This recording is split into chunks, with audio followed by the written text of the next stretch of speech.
In a quiet town in Indiana, there lived a young man named Michael Hayes. At 17, he already carried more weight on his shoulders than most adults.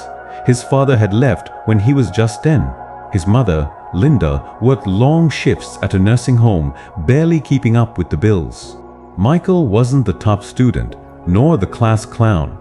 Just another quiet kid sitting in the back, dreaming silently while the world passed him by. He often walked home from school with his head down, his backpack half torn, thinking, maybe I'm just not meant for anything great. Sometimes he'd pass by the downtown cafe and watch people his age laughing, confident, happy, while he stood outside, invisible. He didn't know it then, but deep down, something inside him was waiting for the moment he'd decide enough was enough. It was the start of winter, cold winds, early darkness, and one of those nights that feel heavier than usual. Michael came home to find his mom sitting silently at the kitchen table, holding a piece of paper. She looked up, eyes red, and said softly, "Michael, they're cutting my hours again. I don't know how we're going to pay rent this month." He froze. The walls of their little apartment suddenly felt too small. They'd been struggling for months, and now it felt like the last straw. That night, he couldn't sleep. He stared at the ceiling, listening to the sound of his mom crying quietly in the next room.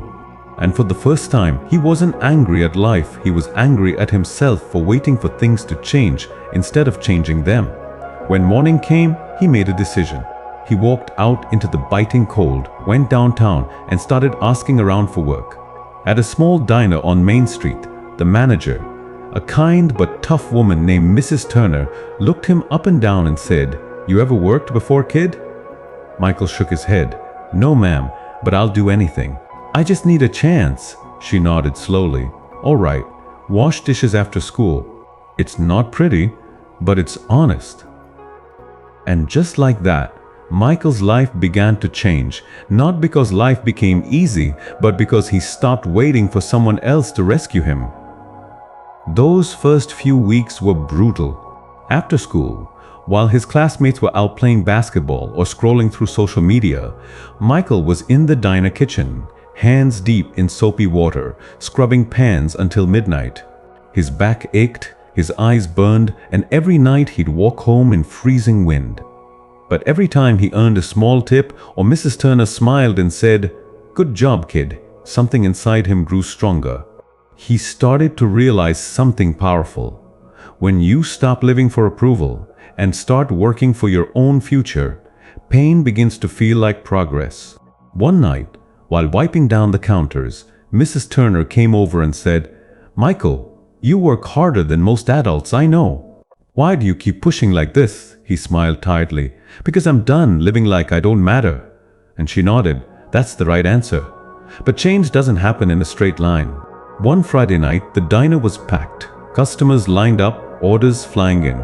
Michael, nervous and rushing, dropped a full tray of dishes right in front of everyone. The crash was so loud, the whole room went silent. Mrs. Turner looked furious. "Michael, what's wrong with you?" He felt his face burn with shame. After closing time, he packed his things, ready to quit. But before he could leave, Mrs. Turner stopped him and said quietly, "You made a mistake. Good. Now you're learning." He looked at her, confused. She continued, "Michael, you'll fall 100 times in life, but the people who succeed are the ones who decide to stand up 101. Those words hit him harder than any lecture he'd ever heard. He didn't quit that night. Instead, he stayed an hour late, sweeping the floor, determined never to give up again. That was the moment his mindset changed from "why me" to "watch me." Months passed.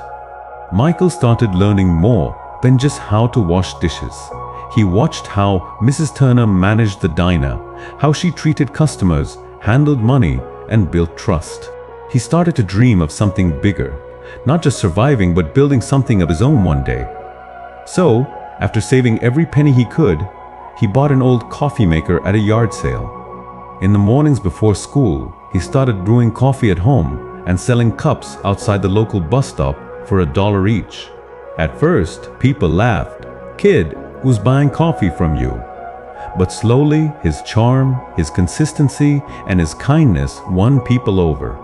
Within a few weeks, the same folks who mocked him were showing up every morning just to grab Mike's brew.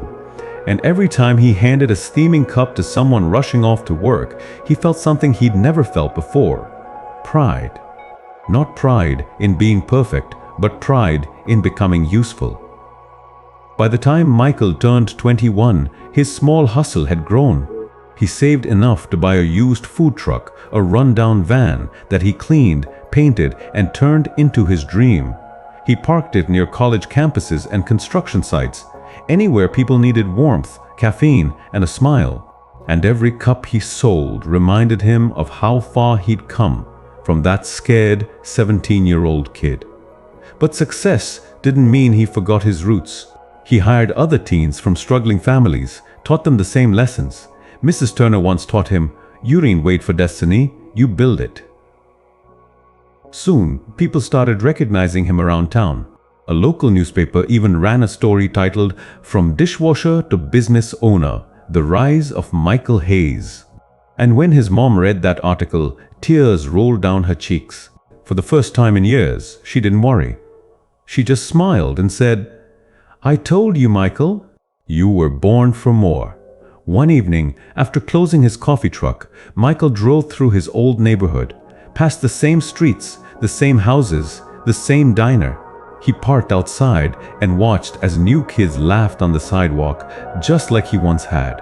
He thought about the night he almost quit, the nights he cried, the mornings he felt invisible.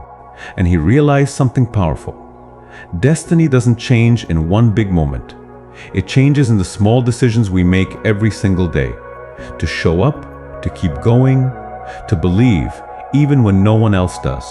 He whispered to himself, "I stopped living for others, and that's when life started living for me."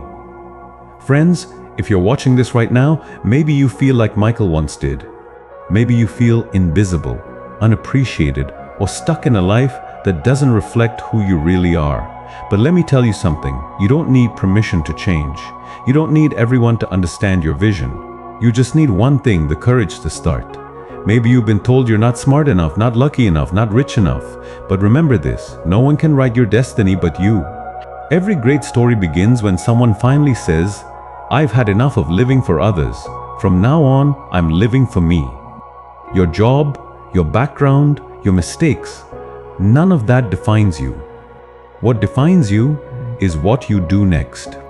So if you're struggling, if life feels heavy, take one small step today. Apply for that job. Start that side hustle. Go back to school. Whatever it is, do it for yourself. Because one day you'll look back and realize that the moment your destiny began to change was the moment you stopped asking, "What will people think?" and started asking, "What do I really want?" Michael Hayes didn't have connections. He didn't have luck. He had courage, consistency, and belief, and that was enough. And guess what? That's enough for you too. So today, I challenge you. Stop living to please others. Stop waiting for the right moment. Stop believing you're too late. Your destiny begins the second you decide that your voice matters, your dreams matter, you matter. And when you start walking towards your own light, the world has no choice but to notice. Friends, if this story touched your heart, don't keep it to yourself. Somebody out there needs to hear this right now. So don't forget to like, comment, share, and subscribe.